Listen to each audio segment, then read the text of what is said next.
I want to tell you about something strange that happened a few months ago. I was back in my hometown, feeling nostalgic after graduating. My friends decided to visit our old playground, the one we used to love as kids. Seeing it again was weird. It was overgrown and everything looked rusty. I thought playing hide-and-seek would be fun, just like back then. We started running around, laughing. But something felt off. The air was heavy, and shadows seemed darker than usual. When I had to hide, I squeezed behind an old slide. That's when I heard giggles. They weren't from my friends. They were soft, but creepy, drifting through the trees. I froze. Was it my imagination? Later, I told my friends about the giggles. They just laughed and brushed it off. I wanted to feel normal again, but unease settled in. I was nervous when it was my turn to hide. In the next round, I ducked behind a big tree. Suddenly, I noticed the swings moving. They were swaying gently, just like someone was pushing them.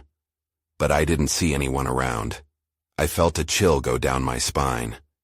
I stepped out and asked my friends if they had moved them. They shrugged and said it was probably the wind, but I knew it wasn't. As we continued to play, I felt the tension grow. My heart pounded as I waited for my turn again. I wanted to ignore what I'd seen, but I couldn't. Later, I wandered near the old merry-go-round. That's when something caught my eye in the sand. It was a drawing, simple stick figures with smiles. But they looked wrong, like they were watching me instead of playing. I was sure my friends hadn't made that. When I showed it to them, they didn't care. They thought it was a prank. But my stomach twisted with worry. Finally, it was time to hide again. I hid behind the slide once more. The trees felt closer, almost like they were leaning in toward me. Then I heard breath. It was slow and steady, coming from behind the slide. I gathered the courage to peek. There was nothing there, but I felt eyes staring at me. That's when pure dread washed over me. I had to leave. I ran back to my friends. I told them everything, but they just laughed. Maybe they thought I was overreacting. I still don't know if I imagined it all, but every detail keeps running through my mind. The giggles still echo in my ears. Who was that? What were those swings moving? Now, whenever I think of that playground, my heart races. I can't shake the feeling that something was hidden there, something I shouldn't have disturbed. I wonder if it was just a game, or if it was something much darker. I still see that drawing in my head, the figures watching me. It's hard to say if I'll ever really understand what happened. The next week was difficult. I couldn't stop thinking about the playground. I tried to shake it off, telling myself it was all in my head. But the eerie giggles haunted me. My friends didn't get it. They joked about my fear, but deep down, I felt like I was alone with my thoughts. One afternoon, I decided I had to face it. I packed a flashlight and headed back to the old playground.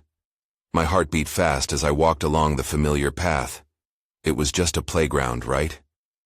Still, the trees looked taller and more threatening than I remembered. As I stepped onto the rusty metal of the swing set, a gust of wind made the swings creak loudly. I shivered, but I pressed on. My flashlight danced across the ground, revealing the deep grooves in the worn wood. It felt alive, almost like it was grumbling back at me. I moved towards the merry-go-round. It was as I approached that I noticed something else in the sand. Another drawing. This one was different, more detailed.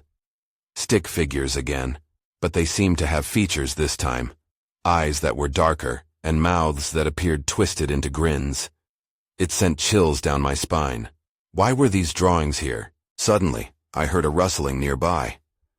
I froze, thinking it was just leaves catching the wind. But then, I saw a flash of movement.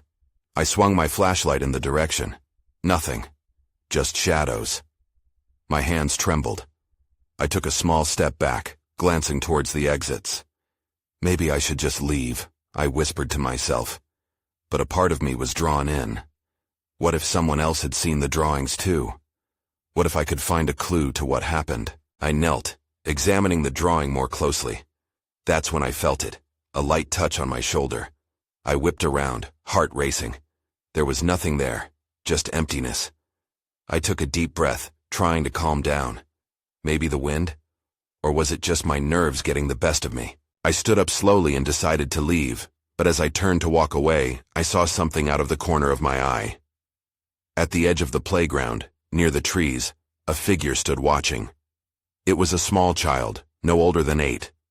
They were dressed in old-fashioned clothes that looked way out of place. Their hair fell over their face, but I could see their lips curled into that same unsettling grin from the drawings. Panic flooded me. I backed away, my pulse racing wildly. "Hey, are you okay?" I called, though my voice shook. The figure didn't answer, but just stood there grinning. Then everything went dark. The clouds rolled in suddenly, blocking out the sun. My heart raced, and I felt a cold, clammy grip on my arm. I tried to pull away, but couldn't. When I glanced to my side, there was nothing, just shadows around me, closing in. I stumbled back toward the exit, but the playground felt like a maze, twisting and turning. The figure was nowhere to be seen, but I could still feel those eyes on me, watching. Just as I reached the path out, the wind picked up, and the faint sound of giggling rang in my ears. I turned back for one last glimpse. That was when I saw it. A flash of the figure again, now closer, leaning forward. Overwhelmed, I ran. I had so many questions, but all I wanted was to escape. What was happening at that playground? And who was that child? As I reached the road, I swore I could still hear laughter echoing behind me. The next morning, I woke up exhausted. I barely slept, haunted by unsettling dreams of that child. I tossed and turned, my mind replaying the fear I felt at the playground. I had to find answers. After breakfast, I decided to visit the local library. I didn't think I'd find anything, but I had to try. I walked in, the smell of old books wrapping around me like a familiar blanket. I headed straight for the history section, searching for anything related to the abandoned playground. I soon stumbled upon an old newspaper clipping buried deep inside a dusty binder. The headline read, "Tragic Accident at Local Playground." My heart dropped. The article detailed a story from decades ago about a group of children who played there. One of them, a girl, had fallen from the swing set, struck her head, and didn't survive. I scanned the names but found nothing that matched the child I saw. Then a senior librarian approached me, sensing my interest. "That playground has a long history," she said softly. "They say it's haunted by the spirits of children who played there." A chill shot through me. "Haunted?" I echoed, trying to suppress the rising fear. She nodded gravely. "Many children reported seeing a little girl in old-fashioned clothes, just like you described." I felt a knot tighten in my stomach. "What happened to her?" The librarian hesitated. "Some say the girl is lost, others that she wants to be found." I had to return. The eerie drawings and the laughter still nagged at me. As dusk approached, I sensed the urgency building. I grabbed my backpack and headed back toward the playground, heart pounding. This time I faced my fears with more determination. Maybe the answers I sought were waiting for me. The sky loomed overhead, gray and heavy. As I stepped onto the gravel path, I took a deep breath and pressed forward. Reaching the playground, it appeared even darker than before. I flicked on my flashlight, the beam cutting through the shadowy corners. I decided to head toward the spot where I found the drawing last time. To my shock, a new one had appeared. This one depicted a swing, but the girl was there. Her eyes were red, and the grin on her face seemed more sinister. "Why won't you leave me alone?" I whispered into the wind. Just then, I heard the unmistakable creak of the swings moving. I froze. I couldn't take it anymore. Just as I started to back away, I felt a tug at my sleeve. I looked down. Nothing. Panic surged. I ran toward the exit, my flashlight guiding me through the maze of shadows. But then I heard laughter, bright and carefree, and it sent a shiver down my spine. I looked back, and there she was. The figure was right behind me, the same child, just a few feet away now. "Come play with us," she called, her voice sing-song, but it felt like ice against my skin. I bolted. My heart raced as the giggles followed me into the night. I barely glanced back, focused on escaping once and for all. But no matter how fast I ran, I felt her presence lingering like a shadow, always a breath away. As I burst onto the road, gasping for breath, I knew one thing for certain. I was far from finished. What did she want from me? And why was I so drawn to the playground? The next day I was still shaken. The laughter echoed in my mind, and I couldn't shake the feeling that what I experienced was far more than a figment of my imagination. I needed to understand the connection I felt with that playground. So, I went to meet my friend Sam, who had grown up in this town. Maybe he could help. I found him at the local coffee shop, engrossed in his phone. When I told him about the playground and the girl, he raised an eyebrow. "You sure it wasn't just a kid messing with you?" he asked, skepticism etched on his face. But I couldn't dismiss it that easily. "No, Sam, it felt real, and there are stories about it being haunted." I told him everything, the newspaper, the librarian's words, and the drawings. He leaned back, considering. "I heard those stories too. But let's be honest, it's just an old playground, right? How scary can it be?" "Maybe," I mumbled, losing confidence. "But I keep going back. There's something there." After a moment, he shifted in his seat. "Okay, let's investigate. I'll come with you tonight." As night fell, we both trudged over to the playground, flashlights in hand. This time, I felt a little lighter knowing I wasn't alone. Sam was cracking jokes, trying to lighten the mood, but I couldn't laugh. The fear still lurked deep within me. The swings creaked gently in the breeze just like the night before. My hands trembled as I scanned the area with my flashlight. It felt both familiar and foreign. "All right, where do we start?" Sam asked, his voice low, eyeing the rusted equipment. I pointed toward the spot where I found the last drawing. It seemed like the right place to gather more answers.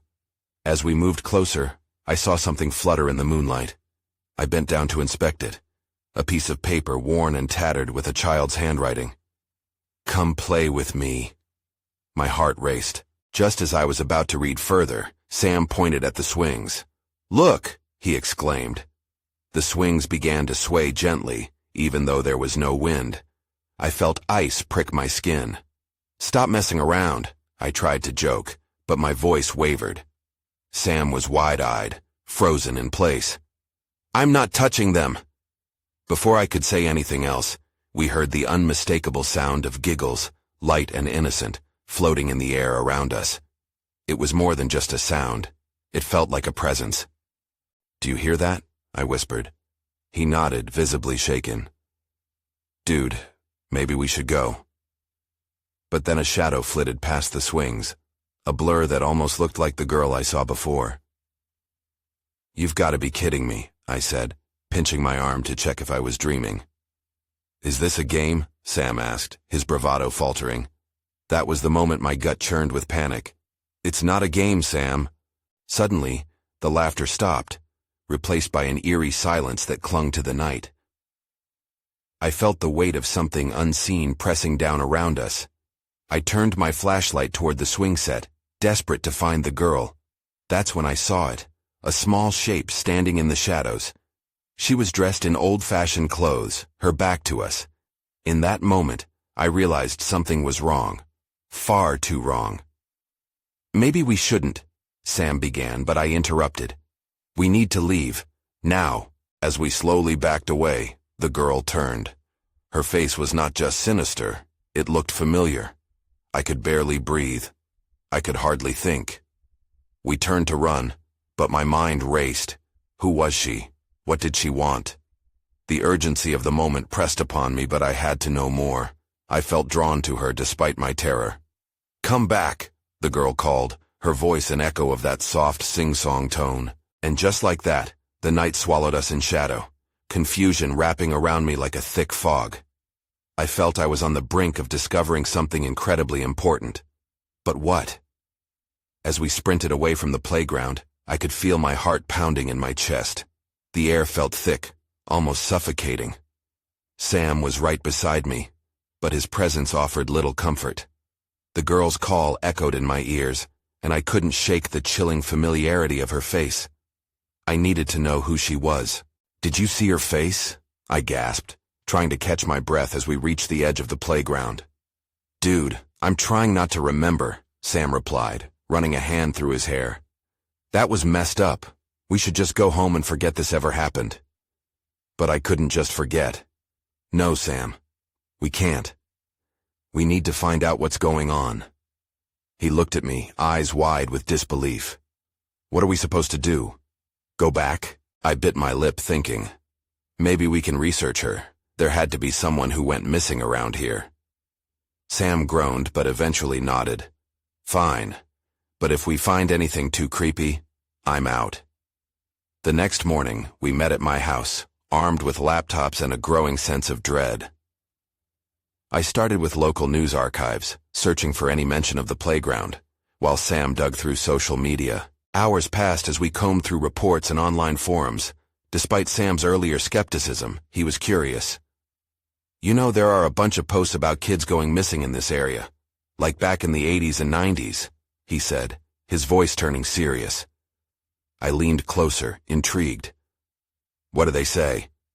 It's all vague, like cryptic local legends. Something about the playground being the last place they were seen, he explained, pulling up a forum post on his screen. Can you show me? As he leaned in to share, my phone buzzed, interrupting the moment. It was a text from an unknown number. I know who you're looking for. My heart dropped. Sam, look at this, I exclaimed, showing him the screen. His face went pale. What the hell? That's creepy. Do you know who it is? I shook my head, stomach churning. No. But we have to reply. What if it's a prank? Sam asked, hesitating. What if it's not? What if it's connected to the girl? I said, urgency creeping into my voice. Okay. Just ask who they are, he urged. I typed out a quick message, my fingers shaking, and hit send. We both stared at the screen, tension hanging in the air. Seconds felt like hours. Finally, the dots appeared. Then the message came in. Meet me at the playground tonight. Sam looked horrified. We can't go back there. What if it's a trap? I felt the pull of that strange connection again, almost like I had no choice. But what if we finally get answers? We have to go. As the sun dipped below the horizon, the decision weighed heavily on us. We met back at the playground, flashlights in hand once more. Shadows crept along the ground, and the air crackled with uncertainty. Maybe we just stand back and observe, Sam suggested. But before I could agree, a soft giggle shattered the silence. It was close, and I felt my skin crawl. The memory of the girl flooded my mind again, both thrilling and terrifying. This isn't right, Sam whispered, but I was already moving toward the sound, drawn deeper into the unknown. Just as I reached the swings, everything went dark again. My heart raced. What had I gotten us into? Then, I heard her voice again, echoing softly. Play with me. But this time, something felt off. It wasn't a child's allure. It was something far more dangerous. And just then, a figure stepped out of the shadows, revealing not one girl, but three. The hair on the back of my neck stood up. Who were they? And why were they all calling to me? The three girls stood there, their silhouettes illuminated just enough by the moonlight to create an otherworldly glow. They all looked eerily alike, with long dark hair and matching expressions, playful, yet somehow unsettling. My breath caught in my throat as I froze, the previous thrill of curiosity slipping away under a weight of dread. Play with us, the one at the front said, her voice sweet but dripping with an underlying chill. I shook my head slowly, trying to fight the urge to step back. Who are you? Don't you want to play a game? One of the others asked. Her smile was wide, but it didn't reach her eyes. Sam pressed closer to me, whispering, This is insane. We should leave. No, I said, feeling the words slip out without thought. I couldn't pull myself away. Something about them felt unearthly, but compelling. What game? Hide and seek, the girl in front exclaimed, clapping her hands. We can play until dawn. The air felt electric. I found my voice again, trembling with unease. What happened to the other kids? The ones who went missing? The girls exchanged giggles, their laughter weaving through the night like a delicate thread. Playing is so much more fun than talking, one of them said, tilting her head. Unless you're too scared? Fear twisted in my stomach. I'm not scared, I snapped, but I could hear the hesitation in my own voice. What happens if I seek? Then you'll find us, they chimed in unison, and the harmony in their voices made my skin prickle. I stepped away from Sam, who was now visibly shaking. I'll go first, I said, my heart hammering in my chest against every instinct that told me to run. Okay, the girls said, their eyes glinting with mischief. Count to 20. We'll hide. As I turned my back to them, feeling like a fool for not fleeing, I began counting. 1, 2. My voice trembled. All I could think about were the stories Sam found about missing kids. Where had they gone? What was happening here? 10, 11. Suddenly a loud rustle came from the bushes nearby, freezing me in place. What was that? I thought, my confidence faltering. Keep counting, one of the girls urged playfully from behind me. I could hear her nearing as I stumbled through the numbers. 12, 13. The air thickened, the evening stillness now tainted with something sinister. I fought against an overwhelming urge to turn around, to escape whatever trap I was stepping into.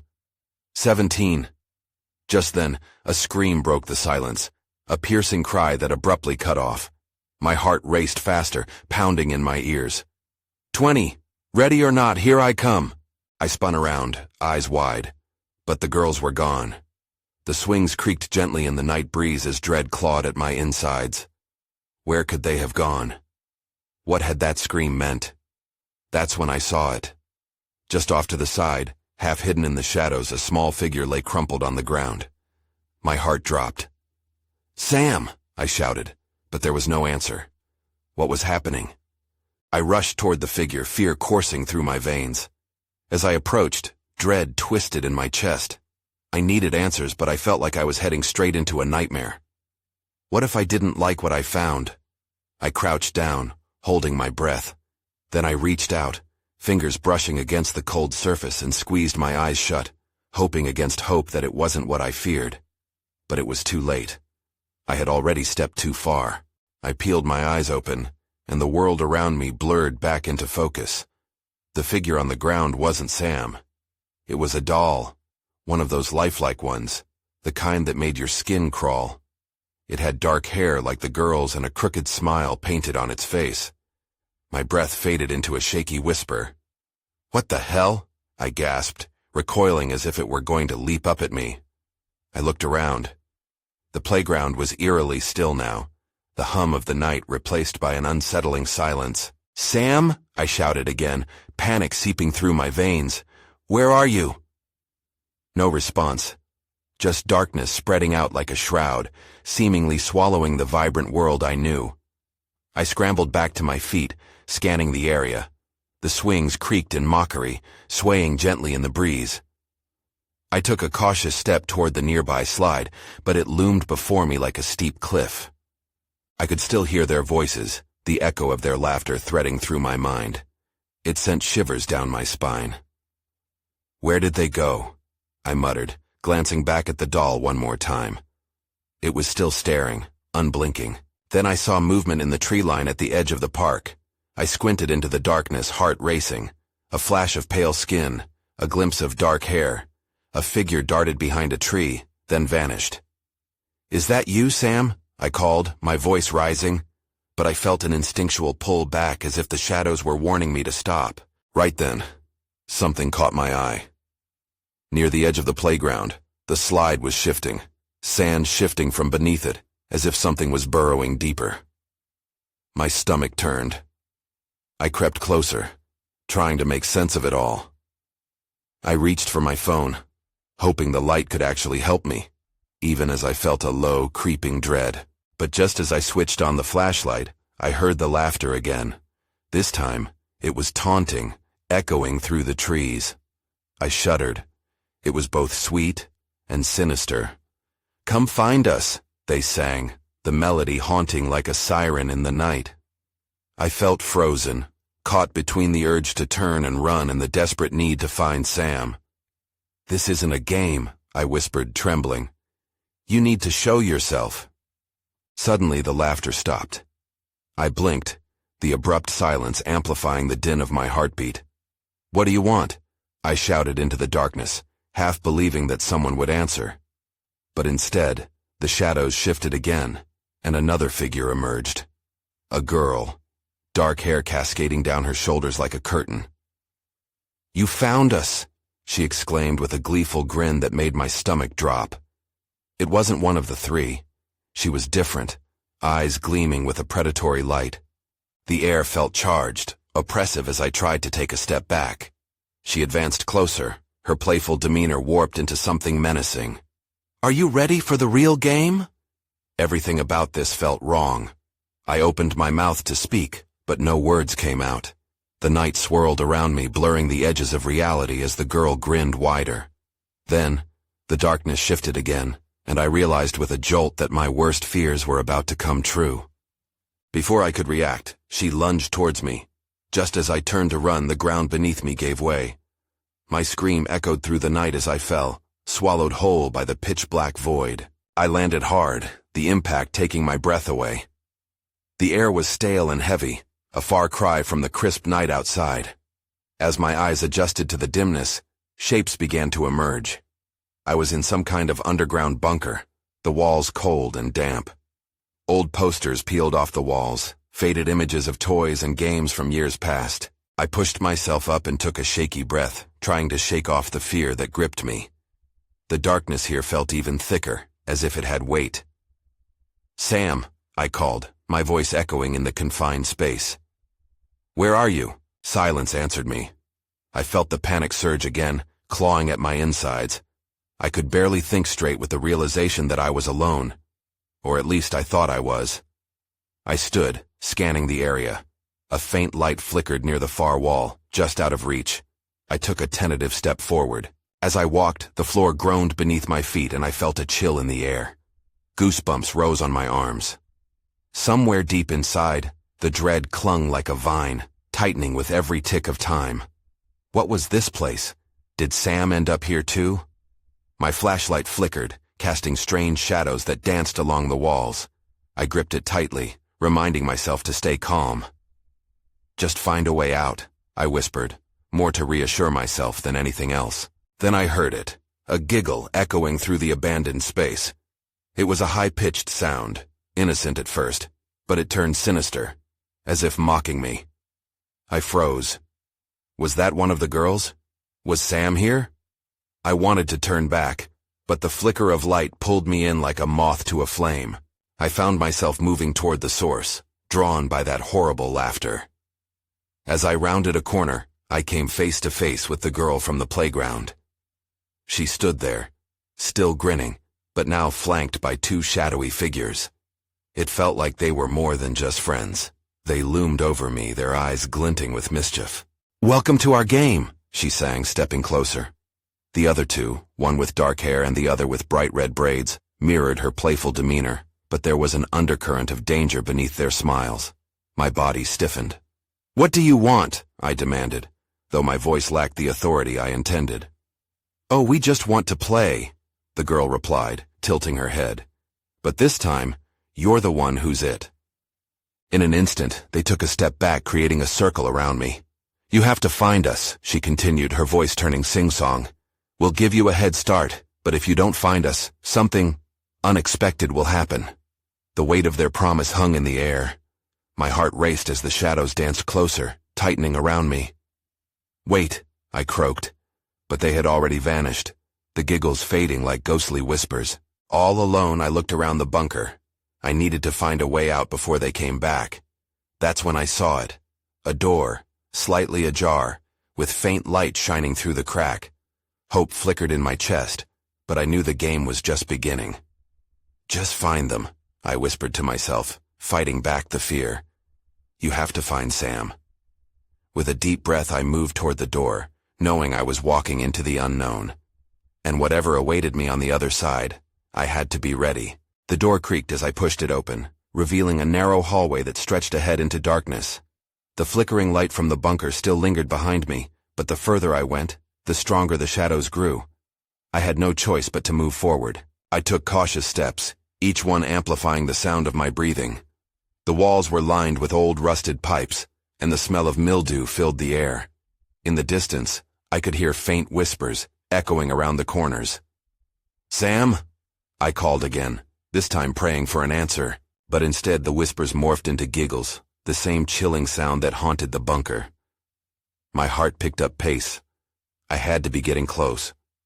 I followed the sound, my flashlight beam darting from side to side, illuminating things that shouldn't be there. Broken toys, tattered bits of clothing, and scraps of paper that crinkled underfoot. And then, I saw a flicker of movement. I turned quickly, pointing my flashlight at the source, but it was gone. Only my imagination, I told myself. I pressed forward, anxiety clawing at my mind. If I kept moving, maybe I could find Sam and get out of here. The hallway opened up into a larger room, and the whispers turned into hushed murmurs. I used my flashlight to sweep across the space. It was filled with more remnants from forgotten times, graffiti on the walls, dirt-covered furniture, and a single mirror that reflected a kaleidoscope of shattered images. I stepped closer to the mirror. It felt odd, looking at my reflection in a place like this, haunted and hollow. But then a shadow moved behind me. I spun around, heart racing. The room was empty, yet the whispers intensified, becoming a cacophony that echoed off the walls. Suddenly I noticed something caught in the corner of my eye. A small door, barely noticeable against the grime. With shaky hands I approached it. If this led to another way, maybe I could find Sam before those girls returned. I hesitated. What if it was another part of their game? But I had no time to second-guess myself. I pulled the door open, and it creaked ominously. The light spilled into an even darker tunnel that appeared to stretch endlessly into the unknown. The sound of my heartbeat filled my ears. Would Sam be in there? I had to take the risk. As I stepped through, an icy draft washed over me, prickling my skin. I realized it wasn't just cold. There was an unsettling energy coursing through this place. I crept down the tunnel, adrenaline propelling me forward. But then something caught my attention. What looked like a small, tossed ball rolled into view. My breath hitched. I knew that ball. It was Sam's favorite. How did it end up here? Before I could follow the implications, that same giggle erupted from behind me. A voice taunted, "You're getting closer." The echo twisted around me, blending with the sound of my racing heart. Panic surged as I turned to see the girl from the playground standing at the entrance of the tunnel, her smile wide and knowing. I backed away instinctively, but there was nowhere to go. Suddenly, the last trace of light behind me flickered and vanished. I was plunged into darkness. The echoes faded, replaced by a deep silence that wrapped around me like a shroud. I stood in the dark, heart pounding in my chest, the laughter echoing in my mind. The figure loomed in the shadows, but without light, it blended seamlessly back into the abyss. Panic clawed at my throat. "Sam!" I shouted, voice trembling, desperate for a response. There was nothing. Just silence. I groped in my pocket, pulling out my phone and rallying my courage enough to turn on the flashlight. The beam flickered to life, casting uncertain shadows across the narrow tunnel. It felt cold, too cold, as if the very air were bitter with lingering dread. I couldn't shake the feeling that I was being watched, my skin prickling under the intensity of unseen eyes. "Please, just show yourself," I cried out, hoping the remnants of the girl's laughter would guide me back to Sam. Perhaps he was nearby, hiding or stuck somewhere in the chaos of this place. What game were they playing? My mind raced with thoughts. I had to keep moving. I pressed forward cautiously, illuminating the walls that felt almost alive, swirling with faded graffiti and old peeling layers of paint. The darkness trembled. I couldn't stay here. The further I went, the more tangible the dread became. It was as if the very ground beneath me urged me to turn back, but I couldn't. Every instinct pushed me to find him. As I continued, I saw a faint glimmer ahead. My heart sped up, a beacon shining through the darkness. "Sam!" I shouted again, this time with renewed hope. The corridor widened, and I stumbled into a dimly lit room. The walls were lined with dusty shelves cluttered with broken toys, an eerie reminder of past laughter. My eyes scanned for any sign of Sam, but I felt the crushing weight of despair as I realized I was utterly alone. Then, a flicker of movement caught my attention, and I spun around. A child's silhouette danced at the far edge of the room but disappeared just as quickly as it had appeared. "Is someone there?" I asked, voice edged with fear. Nothing answered, but then that laughter returned, a bright, haunting sound that echoed, bouncing off the walls, wrapping around me. With every giggle, I felt the pull of the darkness tighten. "I want to play," it seemed to call, and there was nothing innocent about it. I took a step back, scanning the area when I noticed a door ajar nearby. My heart raced, a deep instinct urging me to explore, but dread held me in place. The laughter taunted me again, rising higher, igniting my urgency. I had to confront this madness. Taking a deep breath, I moved toward the door and pushed it open. It creaked loudly, the sound unnaturally sharp against the stillness. I peered into the next room, feeling a rush of cold air sweep past me. Deep shadows lay in wait, and even though part of me screamed to turn back, I stepped over the threshold into sweet chaos held at bay. "Sam!" I called again, crossing the dark threshold. The light from my flashlight flickered ominously as shadows danced and twisted, reflecting distorted images off glass scattered across the floor. But amidst the chaos, there was silence. Heavy, suffocating silence. A cold breeze rushed past me, and I shivered as I heard a whisper brush past my ear.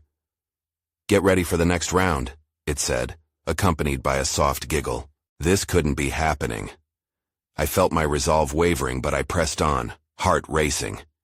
If there was one chance to find Sam, I needed to gather the remnants of my courage and break through whatever hold these things held over us. I ventured deeper into the shadows, hoping against hope for any sign of him or even the girls. Suddenly, my flashlight beam fell upon a familiar object, a backpack splayed on the ground. My stomach dropped as I recognized it. "Sam's," I murmured, rushing over to inspect it.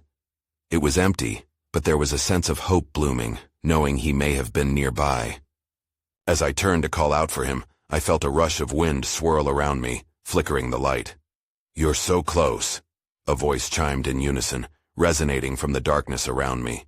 I felt their chilling approach, the girls, and I knew they were watching. "Will you join us? Play forever."